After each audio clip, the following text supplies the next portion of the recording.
Ya, pemerintah berencana terapkan efisiensi anggaran kementerian dan lembaga serta work from home guna memitigasi dampak lonjakan harga minyak dunia. Meski demikian, kebijakan tersebut dikhawatirkan akan ikut menekan aktivitas ekonomi dan juga laju pertumbuhan ekonomi nasional.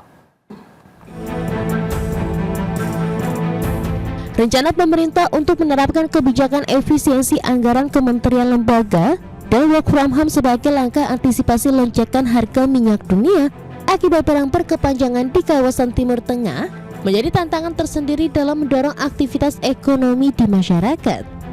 Hal ini mengingat upaya pemerintah dalam mengakselerasi belanja di awal tahun guna mendorong perekonomian nasional di tahun 2026.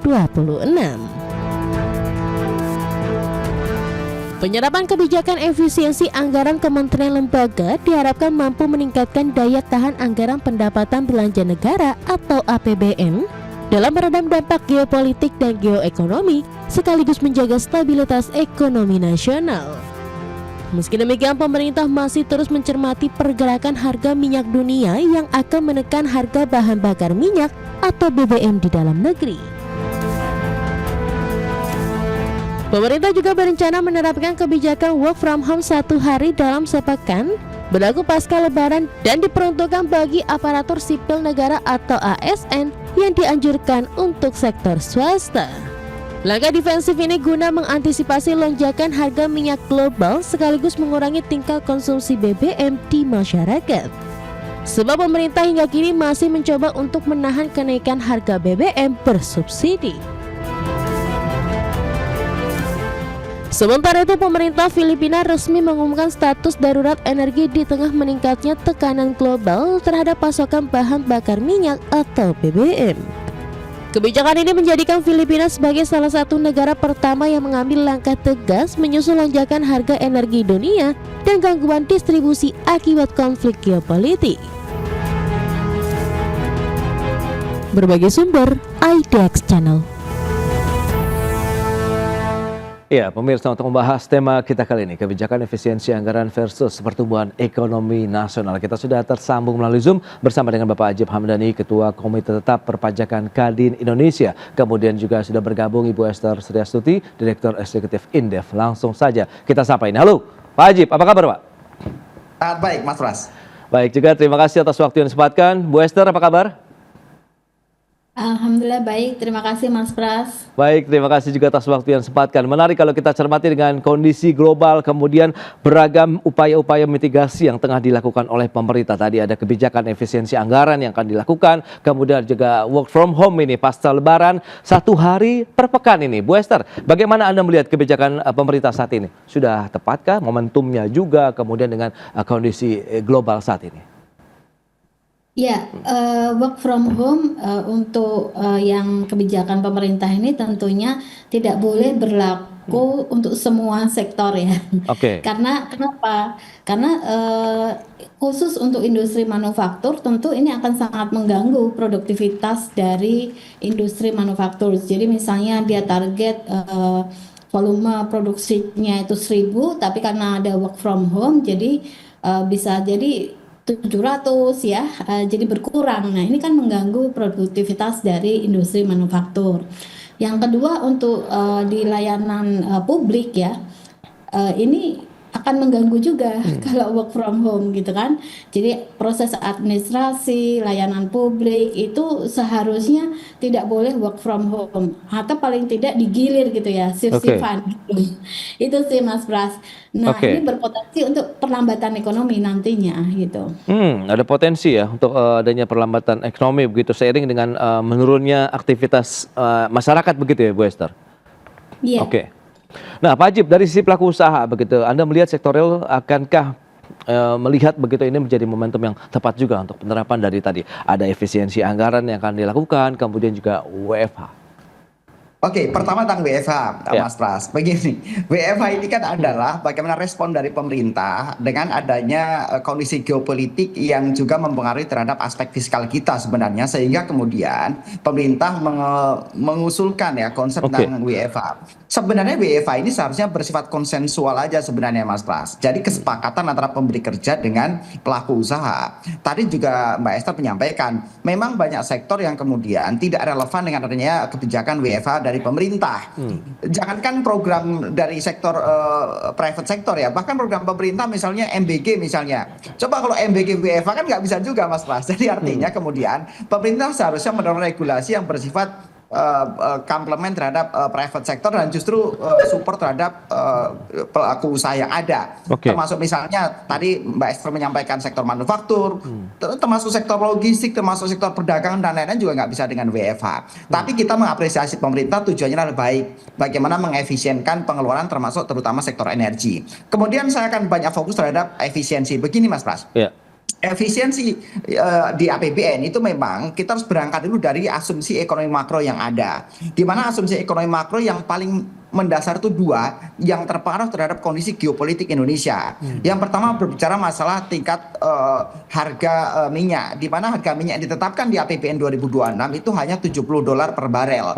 Sehingga kemudian ketika harganya sekarang menembus $90 per barel, mencapai 100, dan kita lihat bagaimana kondisi Iran dan Amerika. Kalau ini terus berkepanjangan, potensi di atas $100 per barel itu sangat tinggi. Ini tentunya akan memberikan tekanan luar biasa terhadap kondisi APBN kita. Karena bagaimana konsumsi kita ini mencapai 1,2 juta barel equal dengan itu per hari, padahal kita liftingnya baru di angka 600 sampai 650 ribu barel per hari.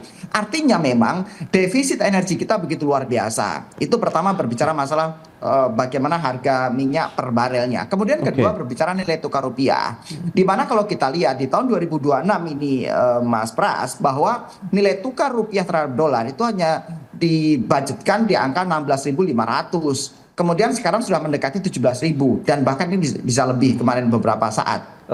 Artinya dengan asumsi-asumsi makro yang ada, maka potensi APBN kita yang belanjanya diproyeksikan mencapai 3.800 triliun tahun ini itu bisa jebol kalau kita ngikutin kondisi-kondisi ekonomi global yang ada. Sehingga kemudian diperlukan penyesuaian. Penyesuaian itu kan cuma dua. Satu, kita nambah utang, atau kemudian adanya efisiensi. Dan kemudian isu yang dibawa oleh pemerintah itu adalah efisiensi. Kenapa? Karena nambah utang itu udah nggak mungkin. Dengan anggaran 3.800 belanja kita di tahun 2026 ini, lebih dari 680 triliun itu udah potensi utang Mas Pras. Karena potensi penerimaan kita hanya di angka 3.100 triliun. Itu pun asumsi pajak kita tercapai 2.300 triliun. Artinya asumsi-asumsi kita ini sebenarnya berat untuk bisa achievable. Sehingga kemudian di awal-awal tahun ini, di semester pertama, kemudian pemerintah mendorong namanya efisiensi. Ini yang kita lihat. Tapi sebenarnya yang potensi terkorbankan adalah pertumbuhan ekonominya. Karena kalau efisiensi ini dipaksakan, maka pertumbuhan ekonomi yang diproyeksikan 5,4% sampai dengan akhir tahun ini menjadi big question. Begitu Mas Pras. Itu dia. Langkah apa yang perlu disiapkan lagi? Karena ini akan menjadi suatu dilema juga akhirnya bagi pemerintah ya. Kalau kita lihat dengan upaya-upaya langkah yang dilakukan dengan adanya tekanan ekonomi global, kenaikan harga minyak mentah dunia, kita harus melakukan efisiensi, ada WFH juga di sana, tapi kita harus bisa tetap menjaga pertumbuhan ekonomi. Kita bahas nanti di segmen berikutnya. Pak Ajib, Bu Esther, kita akan jeda dulu sebentar ya. Dan pemirsa, kami akan segera kembali sesaat lagi. Iya, terima kasih Anda masih bergabung bersama kami dalam Market Review pemirsa. Dan berikut ini kami akan sampaikan sejumlah data seperti yang bisa Anda saksikan juga di layar televisi. Kita akan lihat dari sisi realisasi APBN ini data per Februari 2026 di mana pendapatan negara tadi sudah disampaikan begitu. Memang ya ini dia dari sisi hal belanja negara yang perlu kita cermati ya. Ada 493,8 triliun atau 41,9% dan terdiri dari belanja pemerintah pusat, kementerian lembaga dan juga non-kementerian lembaga. Sementara untuk pendapatan negara 358 triliun atau 12,8% ini per Februari 2026. Penerimaan pajaknya ini menarik naiknya 30,4%. Dan ini dia dari sisi berikutnya juga belanja negara yang sudah disampaikan. Ya, next kita akan lihat data komponen belanja pemerintah. Ini APBN juga per Februari 2026, belanja kementerian lembaga 155,0 triliun atau ini sekitar 10,3% terhadap APBN. Ada MBG, penyaluran bansos dan juga KIP kuliah. Dan belanja non kementerian lembaga ada 191 triliun atau 11,7% terhadap APBN dan ini kompensasi BBM dan listrik termasuk di dalamnya. Dan berikutnya kita lihat dari sisi bagaimana dengan Defisit APBN. Nah, ini data Januari Februari 2026. Kita lihat Februari ada defisit 135,7 triliun atau sekitar 0,53% terhadap PDB. Kemudian Januari 2026 kita sandingkan 54,6 triliun, berarti memang dari sisi defisit kita ada kenaikan, begitu ya. Itu dia beberapa data yang kita sampaikan. Kita akan lanjutkan kembali perbincangan bersama dengan Bapak Ajib Hamdani dan juga Ibu Esther Sriastuti. Ya, itu dia dengan beberapa data tadi yang sudah disampaikan. Nah, ini menarik kalau kita sudah sampaikan. Pak Ajib, kemudian juga tadi Ibu Esther juga menyatakan mewaspadai adanya potensi perlambatan aktivitas masyarakat, kemudian ada juga potensi perlambatan ekonomi di sana. Bu Esther, apa yang perlu kita sikapi? Apakah ini akhirnya menjadi dilema yang harus segera juga dicarikan solusinya? Sementara kita tahu pemerintah kan sebenarnya akan mengakselerasi aktivitas belanja negara kita di awal tahun nih, Bu Esther. Ya, silakan Bu Esther. Ya, jadi ini pertanyaan menarik ya, Pras ya. Kalau menurut saya ini kan tadi sudah disampaikan oleh Pak Ajib bahwa satu asumsi makro di APBN itu menyatakan bahwa harga minyak 70 US dolar per barel ya. Nah, namun karena ada kenaikan, maka ini memberikan tekanan fiskal kepada APBN. Nah, oleh karena itu kalau kita hitung ya, hitungan kami itu ada peningkatan per 1 US dollar per barel itu akan memberikan tekanan fiskal sekitar 6,8 triliun rupiah gitu. Nah, selama perang kemarin ya, ternyata tekanan fiskal itu sudah mencapai 45 sampai 50 triliun rupiah gitu. Nah, sehingga yang dilakukan oleh pemerintah adalah efisiensi. Belum lagi asumsi dari nilai tukar rupiah terhadap US dollar itu tadi dikatakan Pak Ajib sekitar 16.500. Nah, padahal sekarang sudah hampir 17.000 rupiah ya per 1 US dollar. Nah, sehingga ini satu kenaikan 100 rupiah ya untuk nilai tukar itu akan memberikan tekanan fiskal pada APBN itu sekitar 0,1 triliun gitu. Jadi kebayangkan betapa beratnya APBN ini karena sebagai dampak perang ini gitu. Itu Mas Pras. Nah, apa yang harus dilakukan oleh pemerintah? Kalau menurut saya ini kesempatan yang bagus untuk generate renewable energy. Kenapa? Karena kita Indonesia itu punya abundant of alternative renewable energy resources gitu ya. Dari sampah, limbah bisa jadi listrik, air bisa jadi listrik, angin bisa jadi listrik, tenaga surya apalagi gitu. Nah, berikan insentif ke arah sana gitu Mas. Jadi kita nggak rely on, tidak tergantung pada energi fosil. Itu sih Mas Pras. Baik. Nah, kalau dari sisi Pak Ajib, Kadin melihat begitu tekanan terhadap penerimaan negara dengan adanya mungkin pembatasan aktivitas masyarakat WFH 1 hari rencananya begitu ya Pak Ajib yang akan diterapkan per pekan ini, akankah juga nanti memberikan imbas cukup kuat kalau misalnya ini berlaku dengan berarti tingkat konsumsi, efisiensi anggaran kementerian lembaga, karena yang disarankan memang lebih kepada ASN dan himbauan kepada sektor swasta. Anda melihat untuk penerimaan negara ke depan begitu akankah terganggu atau tidak? Mengingat ini mungkin hanya sementara saja begitu Pak Ajib. Ya, satu hal pertama yang perlu kita apresiasi Mas Pras adalah bagaimana penerimaan pajak kita sampai dengan bulan Februari, kita ukur Februari kemarin dulu ya, itu mencapai di angka tadi kalau kita lihat data statistik Mas Pras itu di angka 245 triliun. Sebenarnya itu equal, itu naik kira-kira angka 30% dibandingkan dengan Februari tahun lalu juga gitu. Jadi kalau year on year-nya naik 30%. Tapi sebenarnya itu kita lihat sesuatu yang predictable Mas Pras, karena sebenarnya pemerintah di tahun 2025 tahun lalu itu mereka melakukan restitusi pajak tinggi sekali pada bulan Januari Februari yang itu berbeda kondisi di Januari Februari tahun 2026 ini. Artinya kemudian sebenarnya kenaikan penerimaan sebesar 30% ini belum tentu sustain di bulan-bulan selanjutnya. Ini yang menjadi PR kita. Dan sebenarnya ada sedikit angka yang challenging Mas Pras, karena kalau kita lihat di target pajak tahun 2026 ini itu kenaikannya itu kira-kira setara dengan 22% dibandingkan penerimaan tahun lalu. Jadi kalau target 2026 dibandingkan dengan penerimaan tahun 2025 tahun lalu itu naiknya kira-kira di angka 22%. Kira-kira begitu. Ini kemudian pemerintah harusnya secara sustain bisa mendorong penerimaan kita rata-ratanya itu 20% dibandingkan dengan tahun lalu. Ini kan menjadi angka yang sangat challenging. Dalam kondisi yang berbeda adalah pemerintah ingin mendorong efisiensi, di sisi lain pemerintah ingin mendorong adanya misalnya WFH. Karena ketika misalnya WFH, udah otomatis perputaran orangnya juga kan berkurang, Mas Pras. Dalam konteks perputaran orang berkurang, perputaran barang dan perputaran uang cenderung akan mengalami penyesuaian. Nah, ini yang perlu diperhatikan dan perlu dikaji lebih dalam dengan adanya WFH, dengan adanya orang kerja di rumah misalnya, orang tidak ada pergerakan.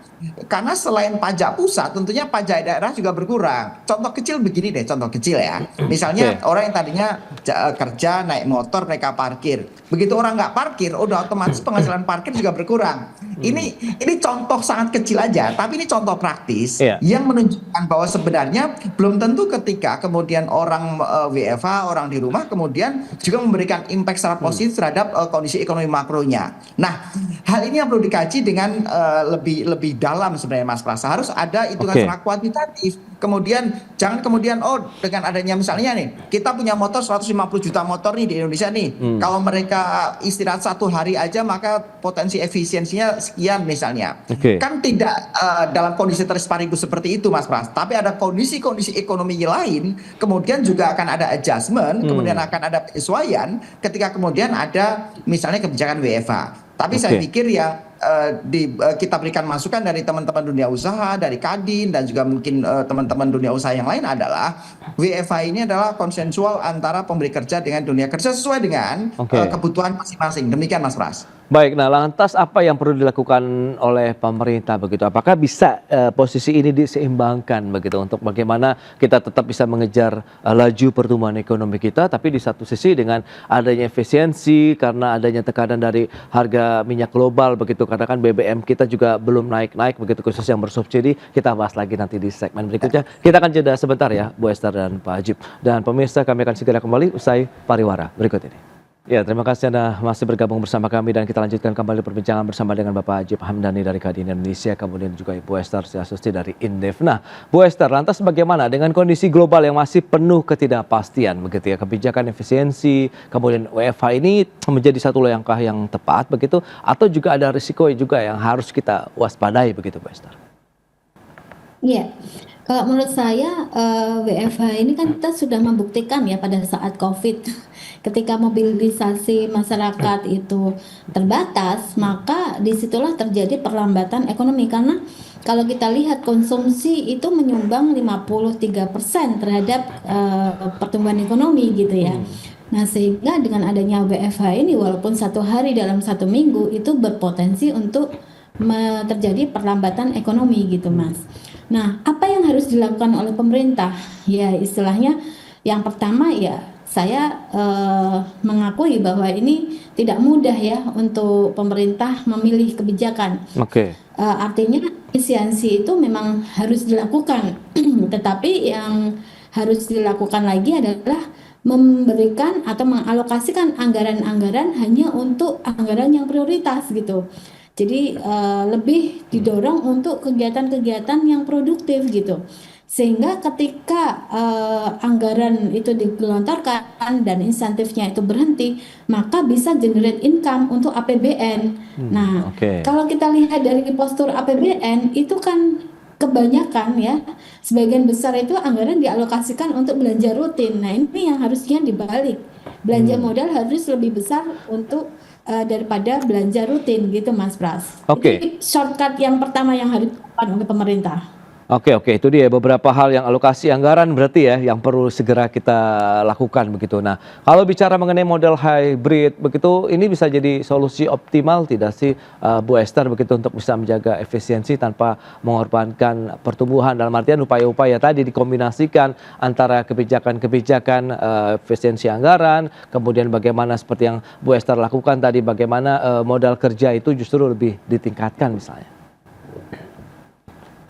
Silakan Bu Esther. Ya, Kalau menurut saya ya untuk kebijakan-kebijakan yang contohnya ya program-program seperti MBG gitu ya, Oke, saya nggak tahu seliweran di sosmed ya. oke. Sekolah libur, tetapi MBG tetap jalan gitu dan diminta untuk ngambil gitu. Nah, entah itu benar apa enggak, itu menurut saya itu harus dikoreksi ya kebijakannya gitu. Nah, mendingan ya dialokasikan untuk kebijakan program yang lainnya gitu, yang lebih efektif gitu. Dorong untuk industri misalnya ya kan, karena industri ini berpotensi untuk mencapai peningkatan pertumbuhan ekonomi dari sisi investasi, penciptaan lapangan pekerjaan ya, dari Oke. sisi ekspor gitu ya, lebih banyak. Jadi tingkatkan devisa gitu, Mas. Oke, oke. Jadi seperti itu. Baik, itu dia ya beberapa poin yang mungkin bisa direkomendasikan begitu oleh Bu Esther. Nah, Pak Ajib sendiri melihat bagaimana kalau kita lihat begitu dengan keseimbangan yang perlu juga dilakukan begitu antara kebijakan-kebijakan mendorong aktivitas ekonomi, di satu sisi kita bisa menjaga APBN kita tetap sehat begitu di tengah tekanan global. Oke, saya ingin menyampaikan dulu Mas Pras Iya. tentang perbedaan antara efisiensi dengan refocusing ya. Jadi begini, memang kita harus hitung ulang nih dengan adanya belanja 3.800 triliun ini, itu dampak dan efek dari kondisi geopolitik itu seperti apa? Oke. Karena kita ini yang paling berat adalah subsidi energi. Kemudian kita berbicara masalah hutang kita yang jatuh tempo dalam bentuk valuta asing misalnya. Oke. Karena kan kita hutang dalam bentuk dolar. Sehingga kemudian ketika memang ada penambahan karena kondisi nilai tukar rupiah yang melemah misalnya, maka memang ada efisiensi. Tapi kemudian ada isu lain, itu kan sebenarnya refocusing. Makanya kita harus fokus mana yang efisiensi, mana yang refocusing. Karena contoh nih, sekarang dana desa yang diperuntukkan buat koperasi desa merah putih misalnya, itu kan sebenarnya refocusing, bukan efisiensi juga sebenarnya gitu loh. Nah, ini yang kemudian perlu kita kalkulasi lagi. Saya sepakat dengan Mbak Esther tadi, kalau konteks refocusing itu harusnya adalah yang tadinya tidak produktif dialihkan pada sektor-sektor yang produktif dan memberikan daya ungkit maksimal atau leverage ekonomi di ekonomi masyarakat. Ini yang kita harapkan sebenarnya Mas Pras. Oke. Nah, kemudian terkait konteks pertumbuhan ekonomi begini Mas Pras. Dari awal, dunia usaha sejak awal tahun 2026 sudah memproyeksikan bahwa pertumbuhan ekonomi Indonesia itu secara konservatif itu tumbuh di angka 5,0 sampai 5,4% sebenarnya. Itu pun dalam kondisi kita belum tahu waktu itu bahwa akan ada kondisi tekanan geopolitik antara Iran dengan Israel dan Amerika. Sehingga kalau melihat perkembangan seperti ini, kemudian ketika kita tidak cepat untuk membuat penyesuaian terhadap konteks APBN kita, maka ya memang resikonya kita pertumbuhan ekonomi kita konservatif di angka 5,0% atau Oke. 5 tipis lah di atas 5% itu. Efeknya kan begini Mas Pras, ketika kemudian pertumbuhan ekonominya tipis, maka PDB kita juga tidak akan maksimal misalnya. Kemudian ketika PDB kita nggak maksimal, udah otomatis penerimaan pajak kita juga, karena penerimaan pajak kita kan paling besar di PPN dan PPH juga gitu loh. Ketika PPN itu memberikan kontribusi kira-kira di angka 800-an triliun Mas Pras. Jadi ketika pertumbuhan ekonominya terkontraksi 0,4%, itu bisa equal dengan puluhan triliun juga. Ini harus kita kalkulasi dengan tepat. Jadi sebenarnya begini Mas Pras, sebuah output ekonomi itu akan dipengaruhi oleh kebijakan-kebijakan pemerintah. Jadi saya harap pemerintah itu bisa mendorong bagaimana pertumbuhan ekonomi itu lebih bisa maksimal, kemudian adanya good job creation misalnya. Oke. Nah, kondisi seperti ini yang perlu didorong oleh pemerintah yang ujungnya memberikan daya ungkit maksimal terhadap pertumbuhan ekonomi. Itu yang kita harapkan Mas Pras. Oke, dan posisi Kadin, peran Kadin sendiri bagaimana untuk bisa menjaga ekonomi kita tetap melaju begitu Pak Ajib dengan kondisi saat ini? Begini Mas Pras, sebenarnya Kadin mempunyai program namanya Quick Win sebenarnya. Oke. Mempunyai 4 program utama yang ini sebenarnya untuk jangka pendek itu juga mendorong program pemerintah. Seperti ya tadi kita memaklumi juga ya ketika masyarakat umum melihat misalnya ini ada program yang cenderung ada kontroversi teknis di lapangan, tapi kan secara program besarnya bagus, misalnya MBG misalnya. Oke. Karena MBG juga termasuk bagian dari 1 dari 4 quick win dari Kadin sebenarnya Mas Pras. Jadi sekali lagi Kadin ini kan jangka pendek mendorong program-program pemerintah agar pertumbuhan ekonomi bisa terleverage menjadi minimal di angka 5,0% misalnya. Nah, tapi untuk jangka panjangnya adalah Kadin kemarin juga dipanggil oleh Pak Presiden tentang bagaimana diharapkan dunia usaha itu bisa membantu untuk namanya job creation Mas Pras. Karena kalau kita lihat misalnya gampangnya begini deh, Lebaran kemarin uang berputar di Indonesia itu dari THR Itu THR pemerintah itu di kisaran 50 triliun. Itu udah ASN, Polri, TNI dan lain-lain itu di angka 50 triliun. Tapi THR dari dunia usaha itu tidak kurang dari 100 triliun hitung-hitungannya Mas Pras. Jadi artinya sebenarnya dunia usaha ini juga memberikan daya ungkit maksimal terhadap ekonomi yang berkembang di masyarakat. Harapannya adalah ketika dunia usaha bisa secara maksimal untuk bisa mendorong job creation, maka sebenarnya ini juga bisa menopang daya beli masyarakat. Karena kalau kita lihat struktur secara signifikan APBN kita, PDB kita kan ditopang oleh konsumsi rumah tangga juga. Konsumsi rumah tangga itu terkait dengan masalah kemampuan daya beli. Kemampuan daya beli itu terkait dengan masalah bagaimana pekerjaan yang ada dan lain-lain. Jadi dunia usaha terus terang fokus untuk membantu pemerintah dalam konteks untuk penyerapan tenaga kerja. Demikian Mas Ras. Oke, itu dia dari Kadin. Dan Bu Esther, terakhir bagaimana melihat proyeksi ke depan untuk pertumbuhan ekonomi kita? Ya, jadi kalau menurut saya jika hal ini tetap dilakukan WFH berarti potensi perlambatan ekonomi itu akan terjadi gitu ya. Nah, artinya target pertumbuhan ekonomi 5,4% itu bisa meleset gitu. Apalagi kalau kita lihat secara historical datanya itu konsumsi rumah tangga itu menyumbang paling besar ya, lebih dari 50% terhadap pertumbuhan ekonomi gitu ya. Nah, sehingga ya ini yang harus dipikirkan lagi gitu. Nah, seperti itu Mas. Baik, itu dia yang beberapa poin yang sudah disampaikan oleh Pak Ajib kemudian juga Bu Esther terkait dengan upaya-upaya pemerintah dalam mengantisipasi dan memitigasi ini tekanan dari global. Semoga ini menjadi solusi yang solutif ya untuk menjaga aktivitas dan geliat ekonomi masyarakat juga ke depannya. Baik, Pak Ajib, Bu Esther, terima kasih banyak atas informasi, update dan juga insight yang sudah diberikan kepada pemirsa pada hari ini. Selamat melanjutkan aktivitas Anda kembali. Salam sehat. Sampai berjumpa kembali. Terima kasih Bu Esther, Pak Ajib. Terima kasih Mas Pras. Terima kasih Pak Esther. Pak Ajib. Ya, pemirsa, pemerintah berencana meningkatkan produksi batu bara sebagai salah satu langkah antisipasi terhadap tingginya harga komoditas energi akibat gejolak geopolitik global. Adapun produksi batu bara pada RKAB 2026 ditargetkan kurang lebih sebanyak 600 juta ton. Tadi Bapak Presiden juga meminta agar volume daripada produksi batu bara bisa ditingkatkan. Artinya akan ada perbaikan terkait dengan RKAB. Kemudian juga berikut untuk terkait dengan adanya tambahan daripada harga, maka terhadap batu bara juga akan dihitung terkait dengan pajak ekspor. Sehingga nanti batu bara bisa besarnya nanti dikaji oleh tim, di mana nanti harapannya pendapatan pemerintah juga naik dengan adanya windfall profit, itu juga akan ada pendapatan pemerintah yang ikut meningkat. Demikian pernyataan Menteri Koordinator Bidang Perekonomian Erlangga Hartarto yang mengisyaratkan rencana pemerintah untuk meningkatkan produksi batu bara nasional. Rencana pembaruan rencana kerja dan anggaran biaya pertambangan batu bara tersebut mengemuka dalam sidang Kabinet Merah Putih pada pekan lalu sebagai langkah antisipasi terhadap dampak perang di Timur Tengah yang memicu kenaikan harga komoditas energi global. Pemerintah berharap peningkatan produksi batu bara dapat membantu menekan risiko lonjakan bahan bakar minyak serta komoditas energi lainnya akibat gejolak geopolitik di skala global khususnya di kawasan Timur Tengah. Di sisi lain, Kementerian Energi dan Sumber Daya Mineral telah menyetujui izin produksi batu bara dalam Rencana Kerja dan Anggaran Biaya atau RKAB tahun 2026 dengan total hampir mencapai 400 juta ton untuk saat ini. Direktur Jenderal Mineral dan Batubara Kementerian SDM Triwinarno memastikan pemerintah saat ini terus bekerja secara intensif untuk merampungkan seluruh permohonan RKAB yang diajukan oleh para pelaku usaha. Adapun produksi batu bara pada RKAB 2026 ditargetkan kurang lebih 600 juta ton.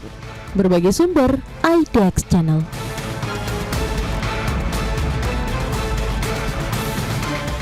Baik pemirsa, untuk membahas tema kita kali ini, peningkatan produksi batu bara, mitigasi dampak gejolak geopolitik, kita sudah tersambung melalui Zoom bersama dengan Mas Tanggawira, Ketua Umum Asosiasi Pemasok Energi Batu Bara dan Mineral Indonesia, Aspebindo. Kemudian ada Pak Yayan Satyakti, pengamat ekonomi energi dari Universitas Padjadjaran. Langsung saja kita sapa ini. Halo, Mas Angga, apa kabar? Baik Mas Pras, selamat pagi. Ya, selamat Idul Fitri nih Mas Yes, Pras. semua lahir batin juga ini Mas Angga dan Pak Yayan, apa kabar? Alhamdulillah, minal aizin, mal faizin. Ya Pak, mohon maaf lahir dan batin juga. Ini menarik, lantas langsung saja ke SPB Indo nih. Kita lihat seperti apa sih menanggapi instruksi Presiden Prabowo terkait dengan peningkatan produksi batu bara sebagai langkah mitigasi dampak konflik Timur Tengah yang berkepanjangan hingga hari ini, Mas Angga. Ya, memang sebelumnya kami lihat dari Kementerian SDM kan memang sudah mengkaji ya. Ya. Ada beberapa perubahan-perubahan ya dalam konteks RKAB yang sebelumnya 3 tahun, lalu ada penyesuaian juga dikembalikan ke 1 tahun. Saya rasa ini kan juga bagian daripada merespon ya dinamika perkembangan baik di dalam negeri maupun di luar negeri. Jadi saya rasa apalagi sekarang sudah ada arahan dari Pak Presiden, dan saya lihat memang karena memang batu bara ini menjadi fundamental utama energi di Indonesia. Saya rasa ini langkah yang sangat responsif. Kami mendukung arahan dari Pak Prabowo, tapi juga harus diperhatikan yang paling penting juga mengenai harga batubara domestik ini, Mas Pras. Ini mungkin jadi concern daripada kita juga, karena biaya produksi kan makin lama makin naik nih, Mas Pras. Sedangkan harga batubara domestik kita ini, DMO ini sudah hampir 8 tahun tidak ada penyesuaian ya, hanya dipatok di kisaran 70 USD. Nah, ini mungkin harus menjadi perhatian juga agar ini bisa memberikan insentif ya untuk industri batubara juga, sehingga industri batubara juga bisa berkembang kan, karena kan harapannya juga ke depan industri ini juga bisa bertransformasi untuk mendukung daripada hilirisasi. Mungkin itu Mas Pras. Itu dia ya, belum ada penyesuaian harga yang diharapkan. Ini juga dilakukan oleh pemerintah, selain tadi ada penambahan kuota sendiri dari RKAB. Nah Pak Yayan, lantas bagaimana Anda melihat penambahan suplai batubara ini? Apakah bisa menjadi opsi untuk meredam dampak lonjakan harga minyak mentah dunia, terkait khususnya mungkin APBN kita begitu Pak? Oke, ini mungkin kita harus melihat ya bahwa batu bara ini kan itu merupakan biasanya digunakan untuk sektor tenaga listrik ya, ataupun coal power plant. Nah, jadi kalau apakah harga minyak dunia itu mempengaruhi harga batu bara ya, itu biasanya kalau kita secara empiris itu secara signifikan dia akan mendongkrak sekitar 30 sampai dengan 40% pengaruhnya. Jadi ini memiliki hubungan yang kuat ya secara statistik, bahwa ketika harga minyak dunia naik, itu harga batubara juga naik. Nah, ini yang menyebabkan seperti tadi yang dijelaskan oleh Pak Menko, Pak Erlangga, itu akan menciptakan windfall profit ya. Nah, windfall profit ini itu akan memberikan benefit khususnya bagi pemerintah, misalkan pajak ekspor batubara ya, kemudian juga produktivitas khususnya profit dari teman-teman yang ada di sektor batubara. Nah, tetapi jika kita lihat bahwa windfall profit ini memang itu tidak lama ya. Jadi di sini sangat tergantung dari fluktuasi dan geopolitik yang ada di Timur Tengah.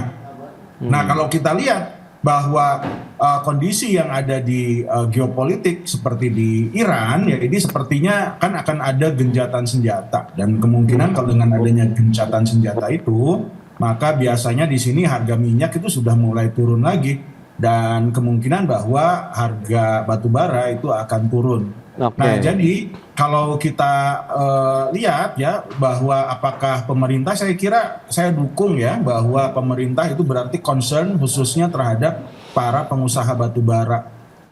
Artinya bahwa pemerintah juga mencoba untuk meningkatkan dan mencoba untuk memenuhi terhadap permintaan yang kalau kita lihat dengan adanya peningkatan harga minyak ini itu menekan beberapa pembangkit dan juga industri manufaktur yang membutuhkan minyak juga ya. Nah, jadi di sini tetapi kalau kita lihat berdasarkan eskalasi geopolitik ya, kebijakan pemerintah itu mungkin bisa berlaku hanya sekitar 6 bulan. Dan sedangkan kalau kita lihat bahwa declining dari sektor batubara itu bisa dirasakan dengan penurunan permintaan secara regional maupun global, khususnya untuk industri batubara di Indonesia. Jadi harus dipertimbangkan juga bahwa pemerintah harus menjaga, selain menjaga momentum ya, saya kira ini baik, dan juga menjaga momentum dalam jangka panjang agar industri batubara ini itu mampu bisa bertahan dan mampu untuk meningkatkan efisiensi dari sisi produksi. Baik Pak Yaya, nah ini menarik. Lantas kesiapan dari produsen batubaranya sendiri seperti apa nih Mas Angga? Kalau kita lihat tadi target penambahan kuota produksi di sisa tahun berjalan ini, sudah ready kah atau bagaimana? Ya sebenarnya kalau dibilang ada penambahan signifikan sih nggak juga Mas Pras ya, karena itu kan kita masih di kisaran 600. Kemarin kan memang bertahap ya, udah di 400 lalu karena kan kalau bicara RKAB kita kan kisaran 600 sampai 700. Oke. Nah, saya rasa sih kalau dari sisi kapasitas produksi kita sudah bisa melampaui itu sebenarnya kan gitu. Tapi memang kan kemarin kita juga mengapresiasi harus ada pengendalian juga kan dari sisi jumlah produksi, sehingga juga secara harga ya kemarin sudah landai lagi. Nah ini kan dengan adanya pengendalian kemarin sudah membaik, apalagi kalau sekarang adanya krisis ya otomatis ini kan mengikuti harga energi dunia juga gitu. Tapi yang perlu diperhatikan memang yang ke depan itu menurut saya tadi ada beberapa langkah-langkah yang harus untuk menunjang industri ini. Nah ini kan yang kita concern ini memang kan ada kewajiban kita untuk DMO ya Mas Pras ya. Nah tapi tadi soal penyesuaian harga DMO juga perlu menjadi perhatian juga pemerintah agar bisa memberikan insentif gitu loh. Artinya kalau memang juga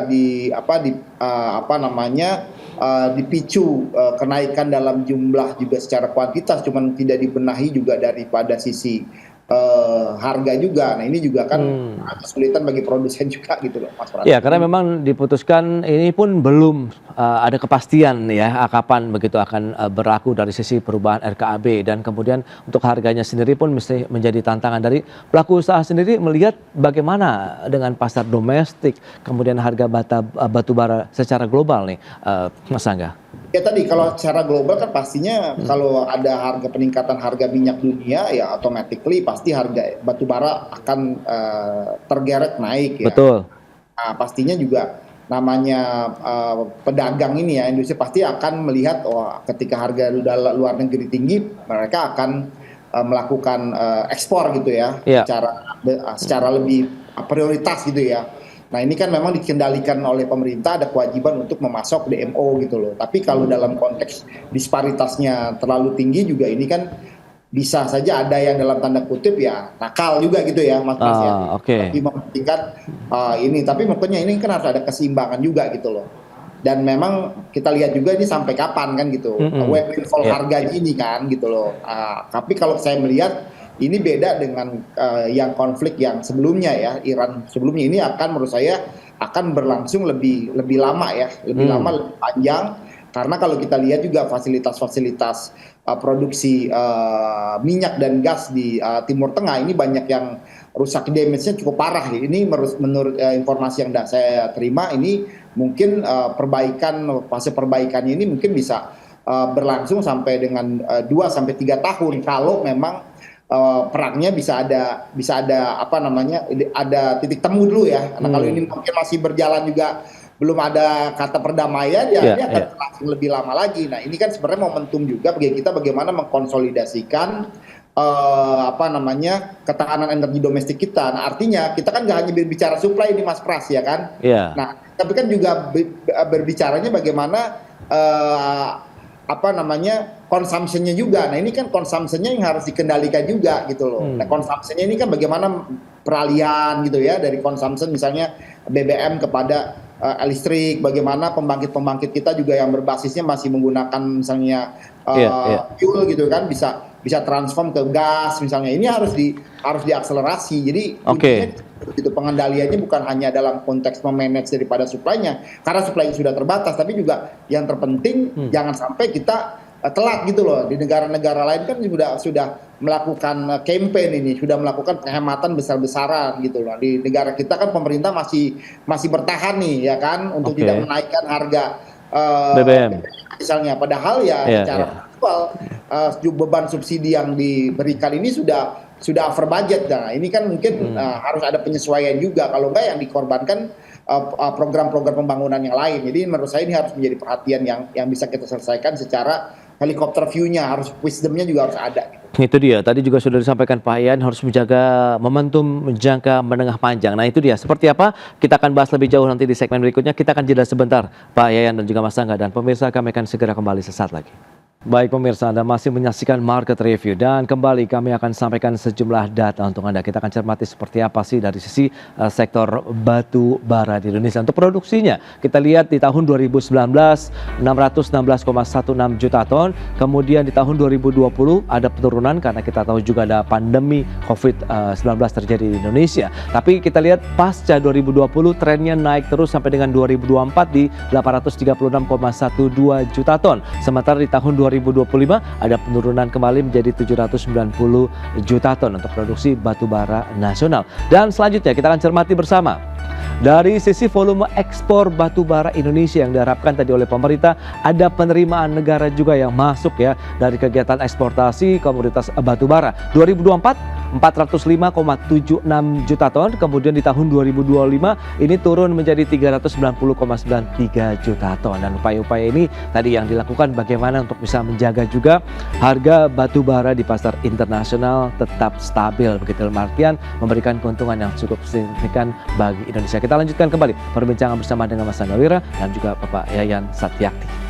Ya itu dia, dengan beberapa data tadi yang sudah disampaikan. Kalau kita bicara mengenai beberapa poin yang sudah disampaikan oleh Pak Yayan, bahwa jangka menengah panjang yang harus dilakukan ini apa berarti Pak Yayan? Supaya tadi produktivitas tetap terjaga, konsumsi di dalam negeri yang diharapkan oleh Mas Angga Wira juga tetap terjaga, sambil mungkin kalau diharapkan tadi ada penyesuaian terhadap harga di domestiknya sendiri nih Pak Yayan. Silakan. Oke. Kuncinya kalau kita lihat di sini ada dua. Yang pertama, tapi intinya sih sebetulnya satu, yaitu pembentukan demand ataupun demand creation. Nah, demand creation ini itu untuk mengubah ataupun ketika shifting, yaitu declining dari ekspor ya akibat turunnya ekspor batu bara Indonesia di kancah global.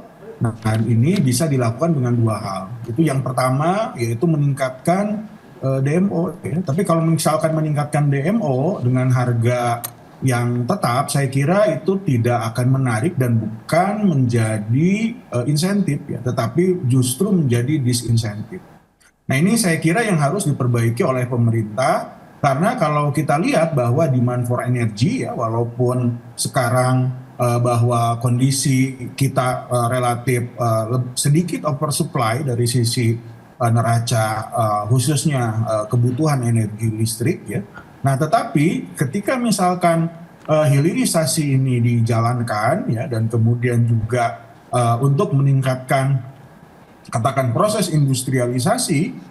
Nah, ini yang akan meningkatkan demand. Jadi demand, tapi kan kalau demand creation ini untuk sektor energi tidak mungkin sektor swasta, tapi harus didukung oleh pemerintah. Nah, ini kuncinya. Nah, sejauh mana bahwa pembiayaan dari demand creation tadi, itu satu. Ya. Kemudian yang kedua, yaitu adanya substitusi ke pasar regional. Nah, ini yang tadinya ke wilayah Tiongkok ya atau wilayah yang lainnya, dan juga kita lihat bahwa mungkin di sini teman-teman dari pengusaha ataupun sektor batu bara itu kan sudah menghasilkan produksi, sudah ada investasi. Kemudian yang sekarang aja akibat penurunan produksi itu kan harus bayar leasingnya juga ya, Pak Angga ya, dan itu juga cost-nya tinggi juga. Betul, nah, jadi kalau misalkan ketika ujuk-ujuk di sini ataupun tiba-tiba ada penurunan kapasitas nih, teman-teman nih pada teriak nih, kan mereka kan harus bayar terus-menerus dan tidak ada misalkan kontrak bahwa cost-nya harus turun, nggak bisa seperti itu. Nah, dengan adanya seperti ini sedikit menolong khususnya bagi teman-teman di sektor batu bara, tetapi di sini harus juga seperti yang tadi saya katakan adanya adjustment momentum agar apa? Agar windfall profitnya ini itu tidak bisa dalam jangka terlalu pendek ya. Nah, kalau kita lihat ya hasil analisis saya di sini kemungkinan perang katakan terjadi hanya 2 bulan. Oke. Dan oke lah hubungannya tadi ya bahwa investasi itu akan terjadi disrupsi, kemudian rantai pasok akan terjadi disrupsi di Timur Tengah. Nah, tetapi bahwa harga batu bara itu sangat dipengaruhi oleh harga minyak. Jadi bukan dari sisi rantai pasoknya. Nah, sehingga windfall profit yang dimungkinkan akan terjadi mungkin bisa dirasakan hanya sekitar katakan 1 bulan ke depan atau 2 bulan ke depan. Nah, sehingga di sini pemerintah harus dengan cepat seperti tadi saya katakan, itu kalau misalkan oke lah kita akan mengubah sedikit RKAB ya, tetapi dari sisi pricing adjustment-nya itu akan seperti apa? Karena apa? Karena sektor batu bara ini juga kita lihat ini merupakan potensi dan memberikan benefit khususnya dari sisi tadi ya dari sisi pajak, misalkan dari sisi pajak penghasilan, kemudian ada pajak ekspor ya.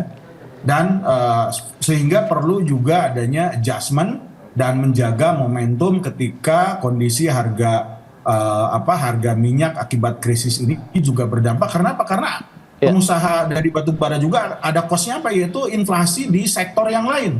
Baik. Jadi di sini oke revenue dari sisi pendapatan, tetapi kan cost-cost yang lain juga naik.